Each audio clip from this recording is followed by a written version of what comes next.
Hi, everyone, and welcome to the episode 320 of the Tick Bootcamp podcast. The title of today's episode is Silent Suffering.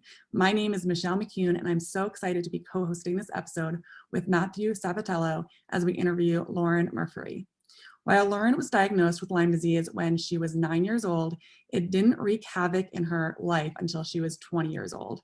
Today, Lauren shares her inspiring story of her battle with tick-borne infections and how she has advocated for herself in her healing journey, dealing with brain inflammation, neuropathy, arthritis, and so many more symptoms.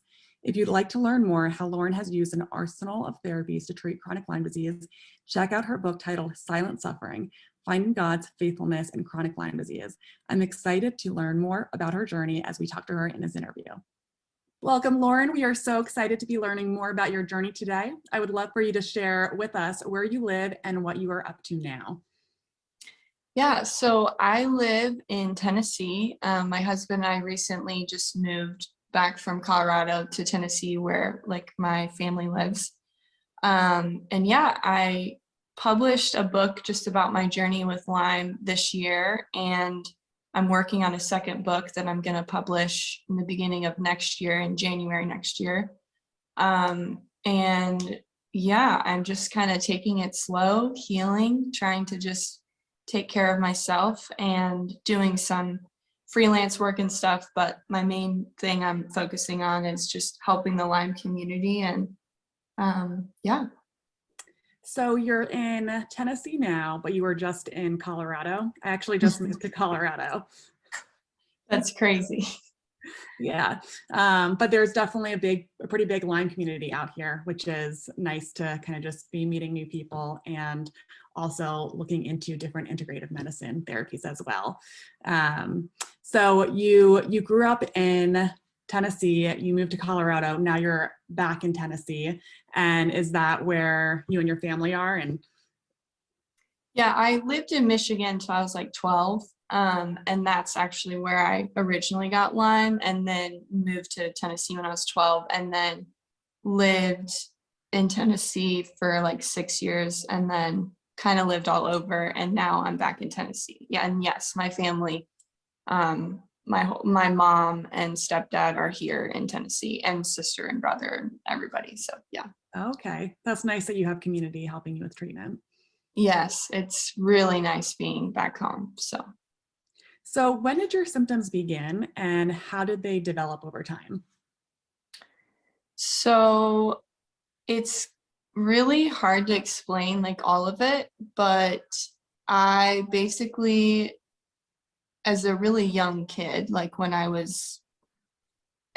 don't have much memory of my childhood, but I definitely had a lot of arthritis and just kind of crippling symptoms as a really little kid. And then when I was 9 years old, I did get diagnosed with Lyme. And then I was on really heavy antibiotics and everything like that for probably about a year and a half.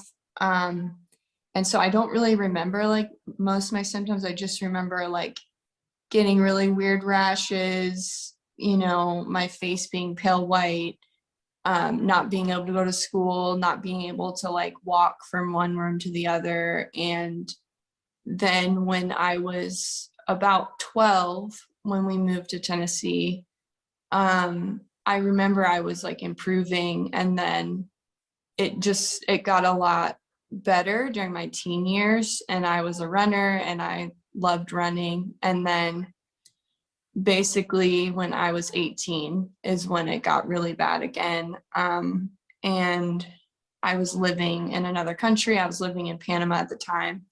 And I started just developing chronic pain more prominently on my left side. And then a lot of neurological symptoms. And then that turned into I don't even know how to, I have my book next to me that has all the symptoms. So it's really a lot, you guys saw in the paper I filled out, but yeah, hey, just Lauren, a lot of quick symptoms. question, Lauren, about this. So you were sick almost your whole life, but you were diagnosed when you were 9, correct? Yes. Do you think that you possibly had congenital Lyme, that it was given to you in utero by your mother? I truly have no idea. Like we've had that conversation. We don't know. I don't really have much of a memory from before 9, so I don't really remember how I was younger. But it definitely could be a possibility. My mom's never tested for it.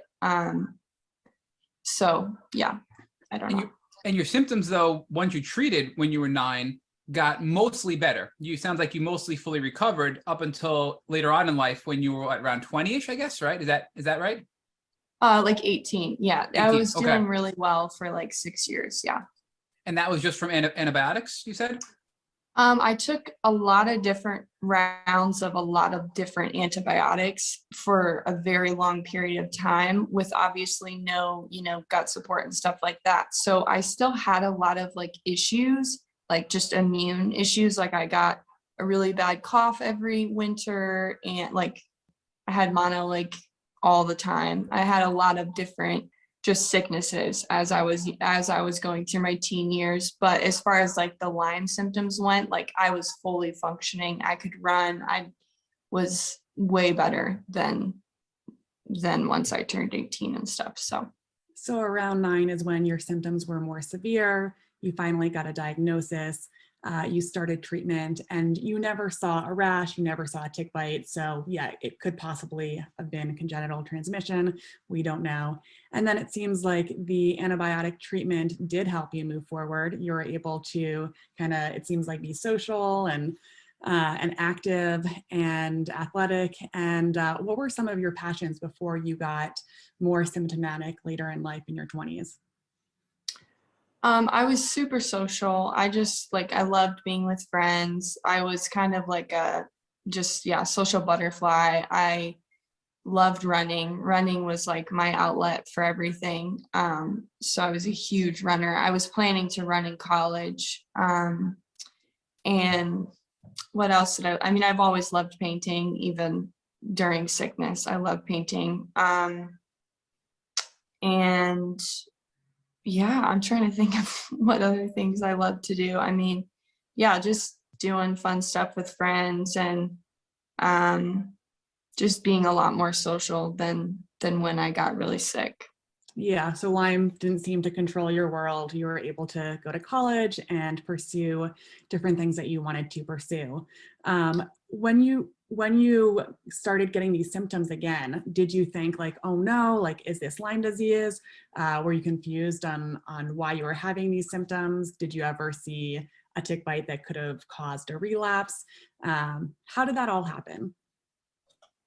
Yeah, so basically I actually didn't go to college when I graduated high school, and I was told I had 2 really severe injuries to my spine.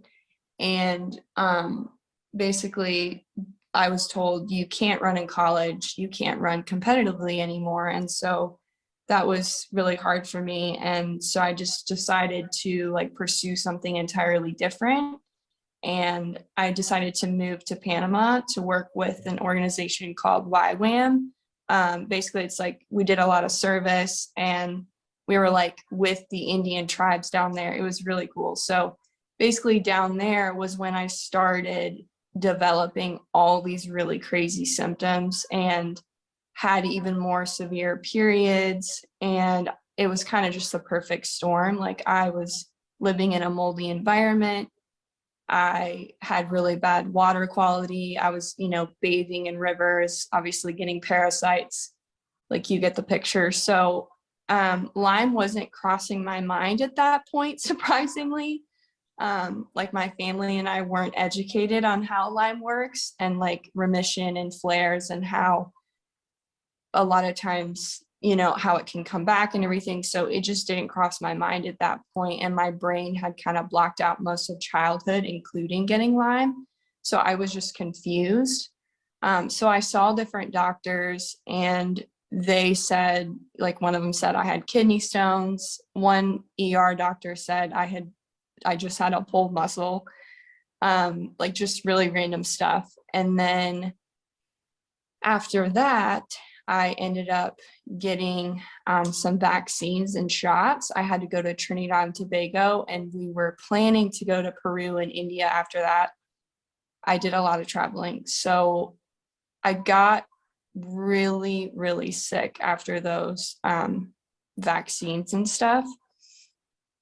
And then after that, I moved to Mexico. Like I said, I have kind of a crazy story, but during that time, you know, I was really sick, and I didn't know what to do. And like, I thought about, like, should I go home? And I would come home. Like, I would come back for a couple weeks and, you know, see my general doctor or whoever, and they would be like, you know, it's this, it's, you know, ovarian cyst, it's, you know, depression, you need antidepressants, you know, you need pain meds and different stuff. It was not any sort of like holistic route. So I just didn't really know like what to do.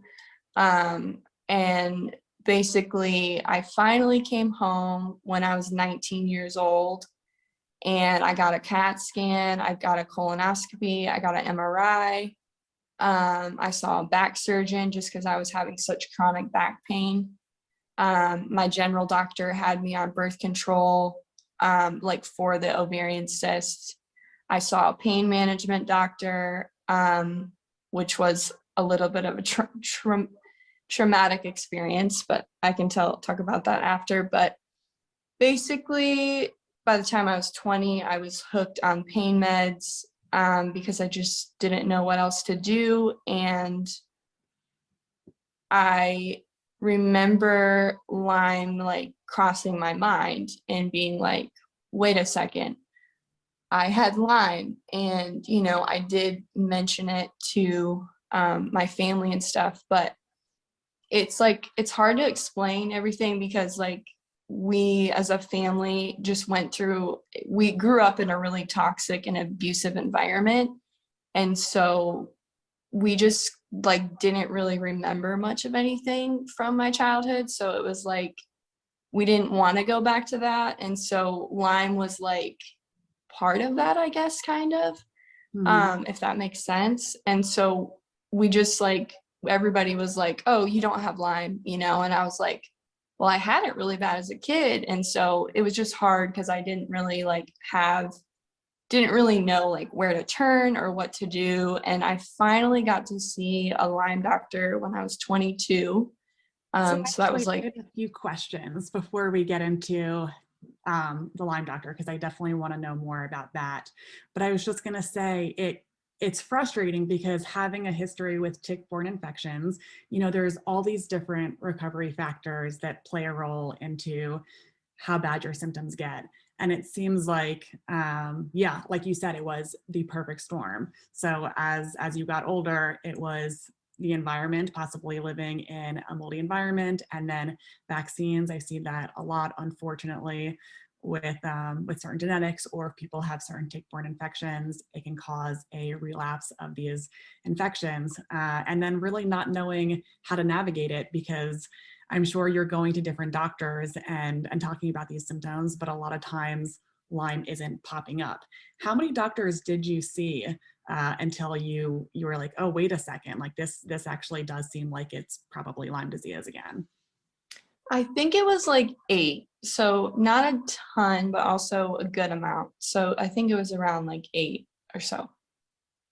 What kind of doctors did you see? I know you said you like saw a back specialist because you were having a lot of back pain. And then what other ones?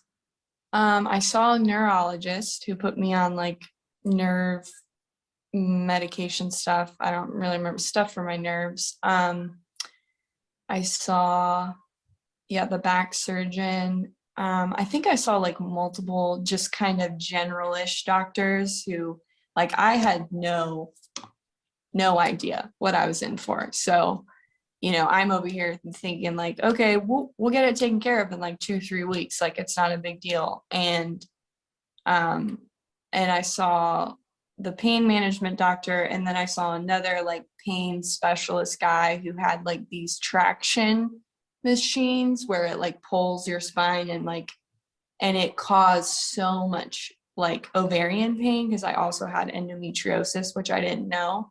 Hey, Lauren, And so, sorry to interrupt you there, but I do want to focus on this, especially while we have Michelle on, because this is something that's really common and it's hard for me to ask questions about or even relate to.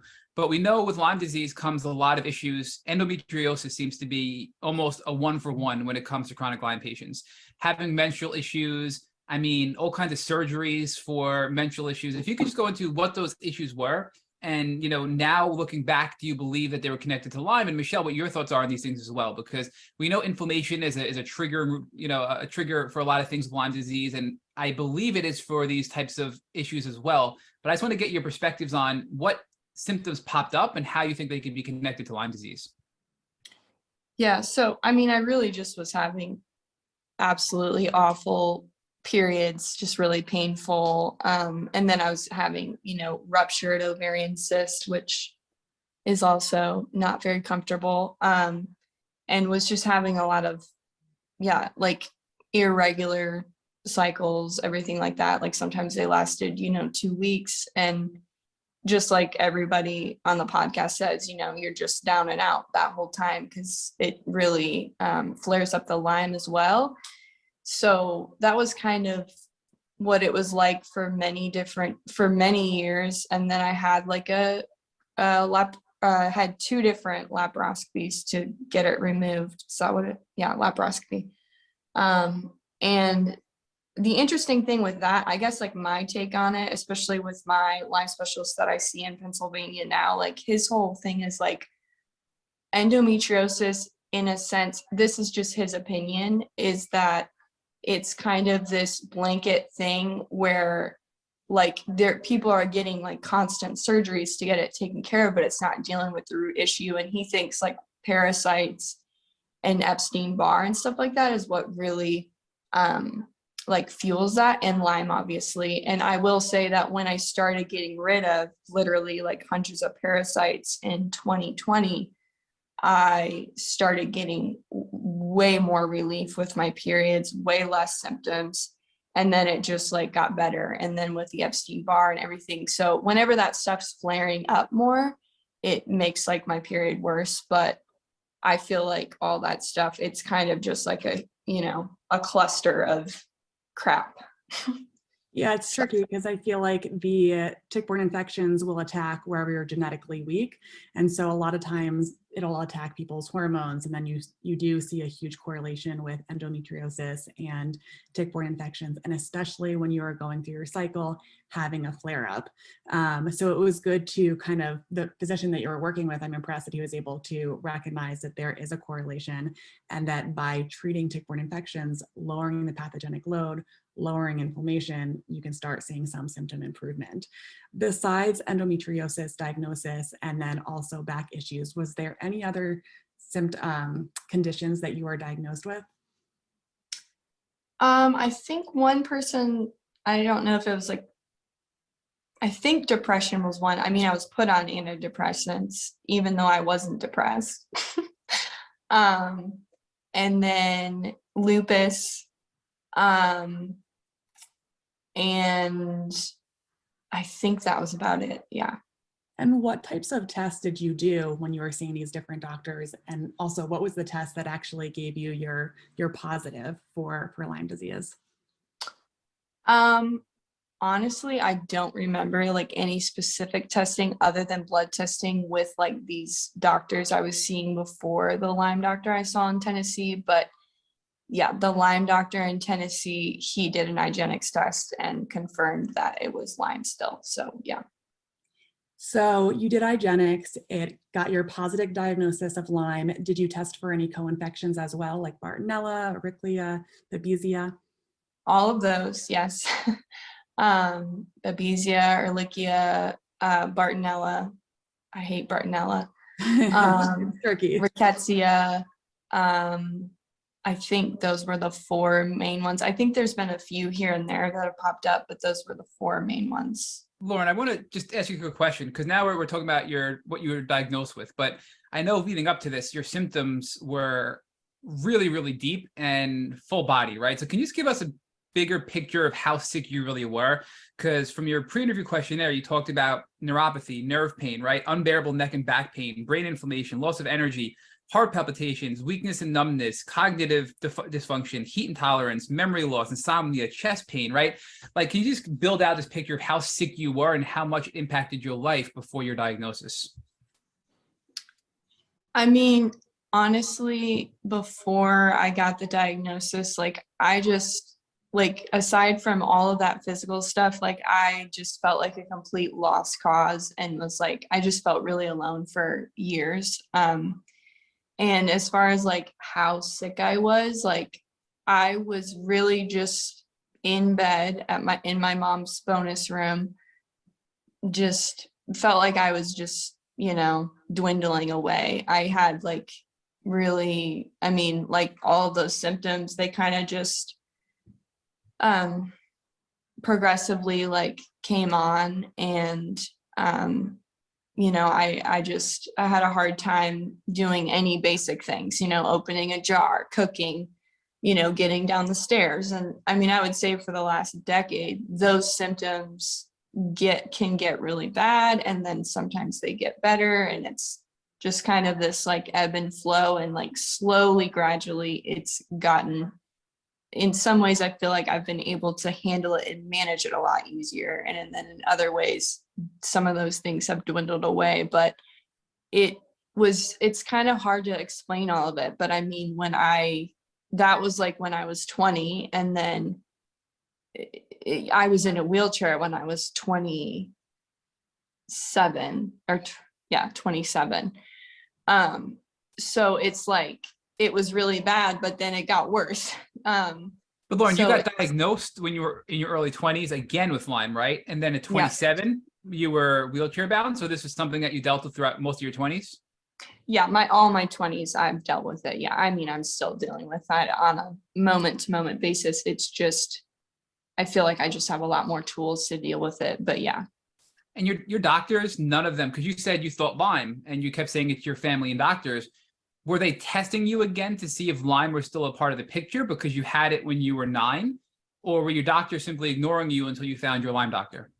Yeah, they were all ignoring me until I found my Lyme doctor. So, I mean, I was told crazy things. I was told, one random doctor who my mom took me to see, I think he was just a general doctor. He was just like, it's your lifestyle. Like, I was eating healthy. There was nothing that I was even doing. Like, just saying like, yeah, you're just, you just must be stressed out. Like, just wouldn't give me the time of day with anything. And even the Lyme doctor I did see, the first one in Tennessee, I mean, I would see him for maybe 5 minutes, and then he just wasn't thorough with what he was doing at all. So it's really hard to find a good Lyme doctor for sure. So now you have your diagnosis with a plethora of tick-borne infections and then also environmental toxins. What were some of the treatments that you did and that helped you move forward? So basically, once I saw that one doctor in Tennessee, I ended up starting treatment in Canada, which is kind of a long story, but I found these 2 Lyme specialists in Vancouver who were just really good. I mean, I could go into that story, but I don't know if I should go into that whole story. But yeah, Lauren, if you can, because your Lyme doctor that diagnosed you isn't the Lyme doctor that you decided to treat with, and then you found other doctors, or am I mistaken with that? Yeah, I found a lot of other doctors. Yeah, so I only saw him for maybe 4 months or something, and then he had me on low dose naltrexone, which personally for me, and maybe it was just the time that I took it, because I don't know what the deal was, but I was not doing well with it at all. And so I ended up, basically I had a friend and her family and her church, like her whole community in Canada, they just were like, hey, we just want to extend this, like we want to offer you to come up here just kind of as like a fresh start. Like at that point I was just kind of at a loss of what to do health wise, and in every other way, like I kind of just lost my sense of identity at that point. So I went up there and I was fundraising for this Lyme Institute in Florida. And when I was talking with, I would, do regular calls with the, front desk people. And at first it was like maybe $8,000 that I was fundraising for. And like within a month or two, they upped it to like, I think 70 or 80 grand that they wanted me to pay for it. And I was like, there's no way, like, I don't have any money. Like, I can't do that. So I ended up being like, okay, what do I do? So I called, it was super random, but I found the Canadian Lyme Disease Association director. I don't know if he still is. I think he is. His name's Jim Wilson. And I just found his number and called him, like very random. And I was just like, he answered the phone, which was like even more surprising. And he was like, tell me your story, like, tell me everything that's happened. And so I just went into it and told him, like, this is, where I'm at. I have no idea what to do. And he said, the only two people I would recommend to you at this point is Dr. Eric Chan and Dr. Julie Moore in Vancouver, Canada.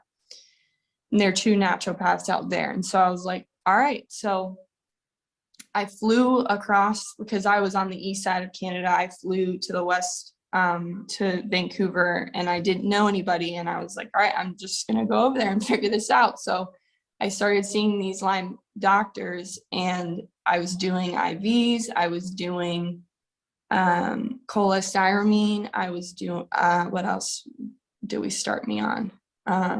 Nutritional IVs.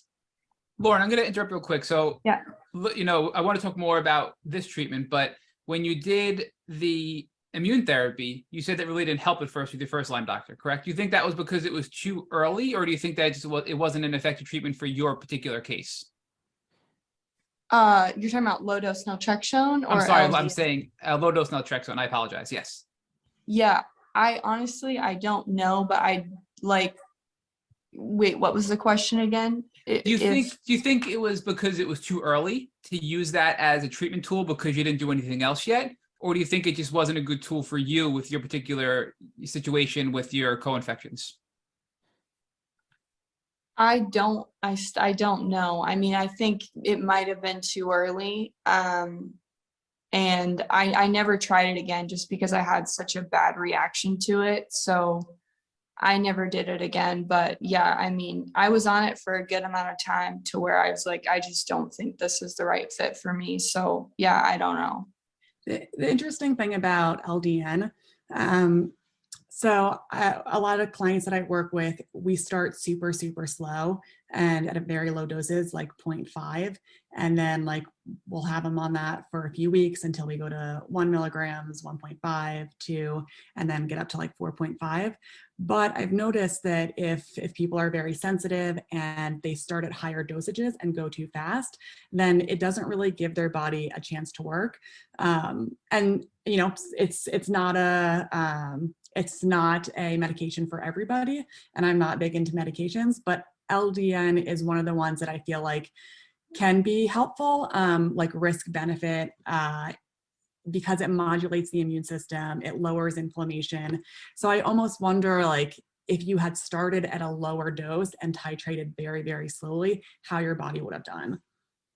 Yeah, definitely. It's definitely could be something I could do in the future. Again, I don't know, but I've heard many people say it's been great for them. So yeah, so then you started on LDN, and then you started seeing a doctor who recommended different infusions. Can you tell us a little bit about what type of infusions you guys received? they were all like nutritional IVs. It was very like specific. I had like the cocktail down to a T of what it was, because when I would like come back to Tennessee, I would give it to different IV technicians and be like, this is exactly what my doctor gave me that helped me. But I know it had a lot of vitamin C, a ton of glutathione, taurine, selenium, zinc, a few other things like that. So that was in the IVs. Yeah. Okay, great. And then you also had mentioned earlier that you did LDI, so low dose immunotherapy. Can you tell us a little bit about that, how that works, and if that helped you move you forward? Yeah, so I did low dose or LDI, and that really I didn't see good results from it. I did it with a naturopath in Seattle, and um, it's all such a blur because I've done treatment for 10 years. So it's like, okay, LDI. I mean, yeah, I wasn't improving with it. I was really bedbound during that whole time, and I gave it a good shot, and I just wasn't improving. So yeah, I didn't do good with that one either. So was there a specific thing that they were working on with the LDI? Like sometimes it's mold, sometimes it's Lyme disease, sometimes it's histamine, where they give a certain antigen at a low dose so your body becomes more resistant or isn't as affected by it. Was there one specifically that they were working on with you? It was Lyme with LDI, but I will say that the whole mold stuff didn't come up until very recently. And that's actually been like the biggest, I think, problem through all of this. So, yeah, the mold was just something that everybody overlooked, all the Lyme people, all the Lyme doctors I saw. So that wasn't being targeted. And same with the bee venom therapy, which you might ask about that, but I had a really bad reaction to bee venom therapy, and it was really scary, and ended up finding out that, oh, you need to treat the mold first before you do bee venom therapy. So yeah. Have you ever looked into mast cell activation syndrome?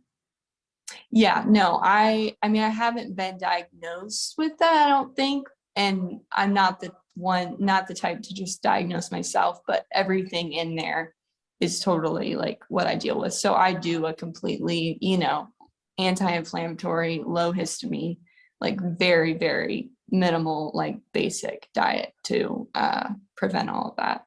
Yeah, and I mean, even what you mentioned with the bee venom therapy, if you had a strong reaction to it, that also kind of makes me think of the mast cell piece. But I know specifically with mold, when you do have a bad mold exposure, that can also bring out mast cell when you're dealing with a history of tick-borne infections. How did you figure out that there was also a mold piece involved? I did a test with my doctor in Canada, and she told me, you have, basically you have black mold in your body. And I was like, what? Like, I was just so confused because I'm like, I've never heard of this. So I don't remember exactly what test she did. So that's when she did put me on cholestyramine, but then after that it kind of just went under the radar. It wasn't like I would bring it up, but it wasn't anything I felt like anybody I was seeing knew how to deal with. And so I did cholestyramine, I did, activated charcoal and different binders, which I still do, but I never really found anyone who knew like how to treat it. But anyways, yeah, so she did that. And then I just had a doctor in Colorado. I was like, hey, I really just want to get like a real, I forget, I need to go look and see which test it was, but it was a specific test that showed all the mycotoxins of mold. And it was a lot of different molds and mycotoxins that showed up. So that's still a problem. Yeah, I mean, I see that a lot where mold is so oftentimes overlooked. And the tricky thing is mold and Lyme work synergistically together. So mold will really suppress your immune system so that the tick-borne infections come out. But oftentimes I feel like when you have the mold under control, so if you're in an environment, a home that is conducive to moving you forward, it's a lot easier to get Lyme and Bartonella and all of these other infections under control. And it's frustrating because you're going to these Lyme specialists and doctors that that are helping you with the pathogenic piece, but this other toxin piece is such a huge, massive contributor. And even just like listening to some of the symptoms that you've had, a lot of it is kind of saying like red flag, there's a mold issue here. When you were talking about treatment for mold, you had mentioned cholestyramine, and that's like a really common binder that physicians will put people on. But my issue with cholestyramine is it only gets at ochratoxin. So there's so many different mold mycotoxins, and it seems like with your test, you came up with a bunch of different mold mycotoxins. But if you're dealing with multiple different mycotoxins, then you need binders that are going to get at a bunch of them. So like activated charcoal and bentonite clay and zeolite will help you get rid of many more mycotoxins. And then also it's a bit less constipating. And that's important because if you're trying to get toxins out of your system, you need to, be going to the bathroom every day.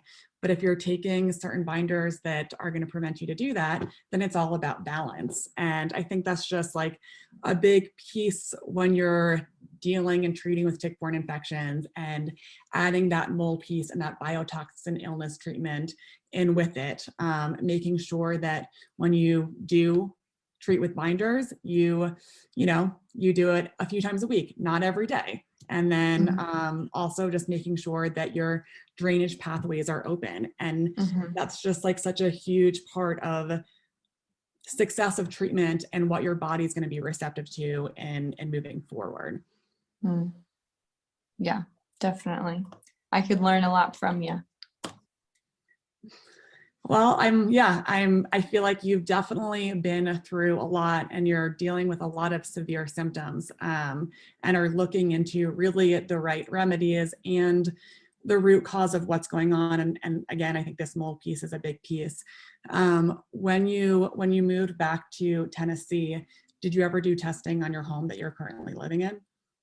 So we just moved into a brand new build, which is exactly, I'm like, all right, that's all I wanted, was just a brand new build. Because I mean, obviously it can be, I don't know what your thoughts are on it, but I was like, if it's brand new, I think we're good. So we didn't do any testing on it, but yeah, I mean, we just moved in, and I will say that like, I already feel like I've improved a lot just being there. So that's amazing. I feel like building biology is a big part of something to look into, again, when dealing with tick-borne infections.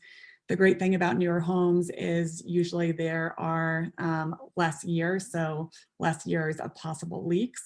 And even with like heating and cooling systems, like a lot of new homes today have like HVAC systems, so central air and forced heat. But I think that because you have gone through so much, usually I will have my clients test their homes, specifically heating and cooling systems. And there's a lot of like very affordable tests that you can do yourself. You don't have to have an inspector come in because they can be more expensive.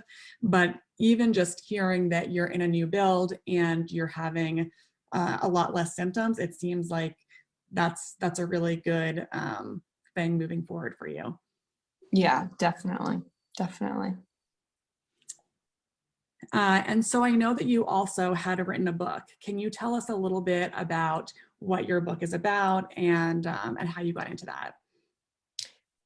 Yeah, so my book, I started writing it a long time ago, when I lived in Canada, and it really is just meant to inspire people and give them hope. And it's not just like, I mean, it's definitely a lot about like my story and stuff, but it's written in a way to connect with people and just be relatable and to encourage people to keep fighting. And yeah, I mean, I wrote it just out of pure desperation to find purpose in my pain. And it's just been really cool to see how it's blessed people, and even people without chronic illness. I wrote it to bring hope to people, because that, like, and definitely it's about my faith as well. But a lot more, it's not just like, I don't know, I feel like I'm talking it up a lot, but yeah, I mean, I love writing, and it was just such a healing thing to be able to put to words everything that has happened in my life, and then for people to be blessed by it was even more cool and healing. So yeah. I think one of the hardest parts of Lyme disease is feeling alone and just it being such a misunderstood disease. So when you're able to read someone else's journey and relate to it, that makes you feel a lot less alone. And yeah, I think that's a huge gift to give to this community, because we all want to be supportive of each other and understand that we're not the only ones going through this, and there is hope in moving forward. Did you talk about any treatments specifically that really helped you in moving forward? Or can you think of one that, yeah, that was a huge benefit to you? Yeah, I mean, the whole book, it goes through every treatment I did. And then in the back of the book, it's right here. It just is like, what has helped me? And it goes through all the things that have helped me. So, you know, enemas, the HBOT, cryotherapy, liposomal glutathione, ozone, infrared sauna, DNRS, brain retraining really helped me. Nutritional IVs, mimosa paducah seed, products called Plexus, eating low histamine, GABA, like just different supplements for stress and everything. And then I put like different books and stuff that have helped me too. So yeah. Well, I'm going to jump in real quick. I just want to repeat the name of your book, and correct me if I'm wrong. I believe it's Silent Suffering, Finding God's Faithfulness in Chronic Lyme Disease. Is that correct? Yes. So, and it's available on Amazon. Again, it's Silent Suffering, Finding God's Faithfulness in Chronic Lyme Disease. And it's available on Amazon. And you not only talk about your journey, but all the various healing modalities you've used and if they were successful or not so successful in your journey, correct? Yes. I'd like to jump into one particular treatment or tool you just mentioned, which is Plexus, right? Because it's really interesting. I want to see what your views are on it, Lauren, and Michelle, your views are, because when I first entered the Lyme social media community, I was bombarded and overwhelmed by Plexus marketers, I'll call them, for lack of a better word, trying to, be really aggressive, telling me Plexus can cure my chronic Lyme disease. And anytime I hear something like, hey, this is going to cure your chronic Lyme disease, I'm like, yeah, no, not going to happen, Yeah. right? We know it's never one thing. So it just really left a bad taste in my mouth for Plexus, but there were a lot of powerful testimonials that I would hear from people that I would meet. So if you could just tell us, Lauren, your experience using Plexus and what specific type, I think there's different types of Plexus, different types of drinks and things like that. And then Michelle, if you can kind of piggyback off that when Lauren's done and just let us know if you have any experience with it as well and what your thoughts are. Yeah, so I had been told about it for years too, and I was always super turned off by the way people were coming across about it. And I was like, I'm not going to take this. And then I had a family member, she's like my cousin or second cousin, and she basically called me and was like, hey, I just really feel like these supplements are going to help you. So I'm going to just buy you 3 months worth and you just try them and tell me how they are. Because I know that you spend all your money on treatment already, and I'm not going to make you spend more money on something else you don't know if it's going to help you. So I started taking them, and this was summer 2021. And initially it was just like, okay, I feel like I have a little bit more energy, like I'm out of bed more, I'm feeling a little bit better. And then kind of like mood improvement with one of the supplements called Vital Biome. And I was like, okay, that's cool. And then what else? I mean, it really, like, during that time of taking it, I wasn't like, obviously I was using all of my tools for Lyme, but I don't think I was like actively treating Lyme during those few months, because I had just gotten out of like a really intense flare and treatment. And so I was like, all right, I just need to lay low. But within those 3 months, I went from being in bed all the time. That's when I was like really intensely finishing my book. And then I started like working and started just being way more active, and was able to like go on walks with my husband and like just do all the things that I wasn't able to do before. So I really think they're great, but I also can't stand it when people say stuff like it'll heal your Lyme. And people do say that they had Lyme and it like pretty much healed them. That's definitely not my case. And I've made that clear to everyone who is in Plexus, like, hey, if people have mold issues, if people have chronic Lyme, like if there's underlying things, it's not gonna completely cure that, because those things like need to actually be treated, but it does balance out your gut microbiome and a lot of other helpful things. So I mean, I've had good experience with it. I actually, I haven't worked with a lot of people that have used it, and I haven't used it myself, but what I do love about all the treatments that you listed in your book is that it's looking at so many different factors and looking at the body as a whole. So even like a DNRS, retraining your limbic system, trying to get it out of fight or flight mode. Yeah, that's a huge part of moving forward, and then using nutrients to move forward. Anything specific that you did with antimicrobials? I'm on the Dr. Cowden protocol. So Okay. all nutrimetics stuff. So that's what I'm currently doing. And yeah, I used to take some different antimicrobials. Those are antimicrobials, right? Yeah. Oh, okay. Yeah, those are herbal antimicrobials. Those are perfect. Yeah. And yeah, I mean, I've taken tons of antimicrobials over the years, just from different, doctors and stuff. And there was one called Immune Bart by Microbe Formulas, and I did well with that. It had probably, I don't know how many different things in it, but it was really helpful. I mean, I'm very sensitive, so there's certain things that it's like, I can't, or I just do one drop and I stay at that drop for like 4 days or 5 days, and then I go to 2 drops. Like, I have to just be really gentle with myself. But I will say that there's definitely been a lot, and I do feel like the Cowden protocol is definitely helping me already. And I was on Bandural and Cemento like 6 or 7 years ago, and that helped a ton. And so I'm doing all of that again too. So yeah. I think you mentioned a key point of going kind of like low and slow. And that's one of the hardest things when you're dealing with tick-borne infections, because you feel so crummy and you've already been through such a journey before even like getting a diagnosis. Now you're finally diagnosed, you're trying all these different treatments, and you just, you want to get better. No one wants to be sick. No one has time to be sick anymore. And when you are so sensitive, dealing with tick-borne infections and biotoxin illness, and also just like the trauma piece of dealing with a chronic illness, it's hard to really take time and listen to your body and see how it processes different treatments. And so I think what you did about, going slowly, trying one drop, seeing how your body responds, and then slowly going up is one of the most important things that people can learn during the treatment process, because it's almost like fast is slow. You go too fast and you have a flare up and you feel really crummy, and it's like 1 step forward, 2 steps backwards. But it's all about listening to your body, and we all respond to things differently. So to slowly start introducing treatments one by one, seeing what your body can handle, and then allowing yourself to move forward is key in the recovery. Definitely.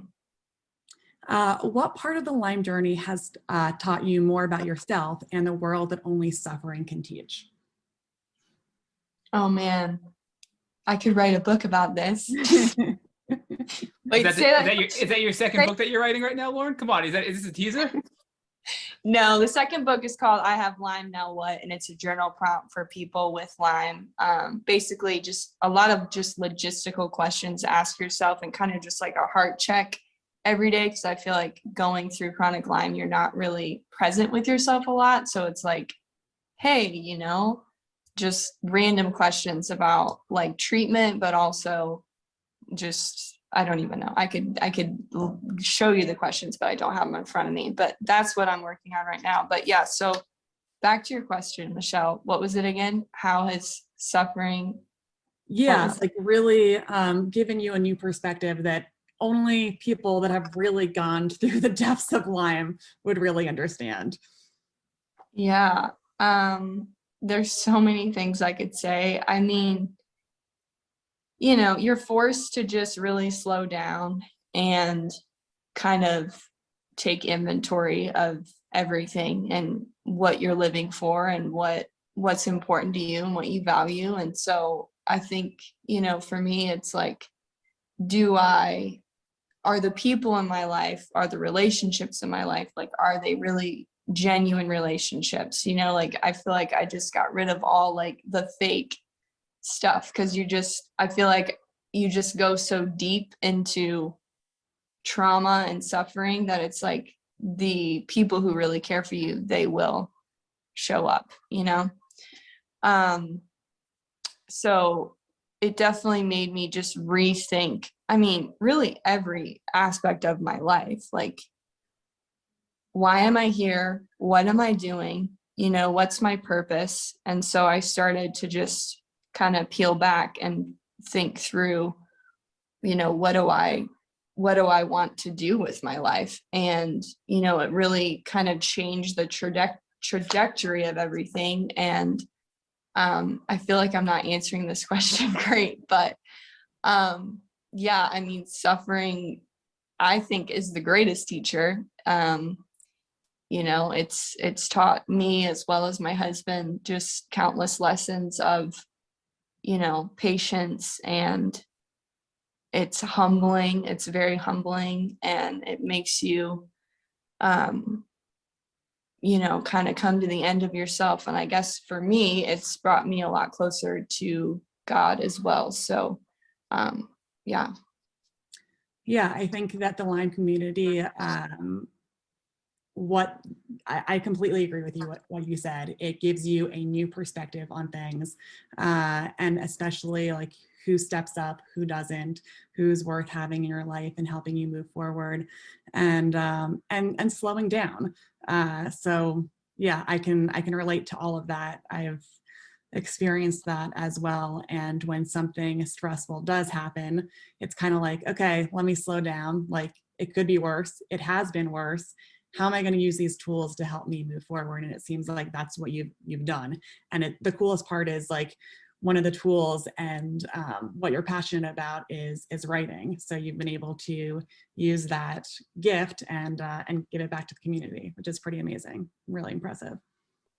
Lauren, I want to just thank you so much for joining our Tick Bootcamp podcast. I know you have so much to offer, and we barely scratched the surface here today on this interview.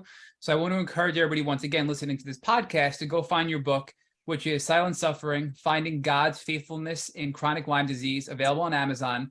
And I also want to encourage everybody listening, if they're looking for additional support and they need some guidance in their Lyme journey, to go look up Michelle. She's brilliant. We absolutely love Michelle. We follow her, and Rich and I look up to her as a mentor. And you can go look her up at theLymeSpecialist.com. So that's theLymeSpecialist.com to learn about how Michelle can help you in your healing journey. So Michelle, thank you so much for coming on and co-hosting this interview with me today. And Lauren, thank you so much for spending time out of your day to share what you've learned with our community. Absolutely. Thank you for having me. Yeah, it was nice to be here. I love what you guys do in supporting the community and advocating for everyone. To our listeners, we have a call to action. First, if you'd like to learn more about Lauren, please check out her Instagram, LaurenMurph93. Also, check out her book and leave a review of how it helped you on your Lyme journey. Second, if you've enjoyed this episode of Tick Bootcamp podcast, please share it with your friends on social media. Third, Tick Bootcamp has created a Tick Bite blueprint that has been inspired by the information that has been shared with us by podcast guests. We urge you to visit our website at tickbootcamp.com to view the blueprint.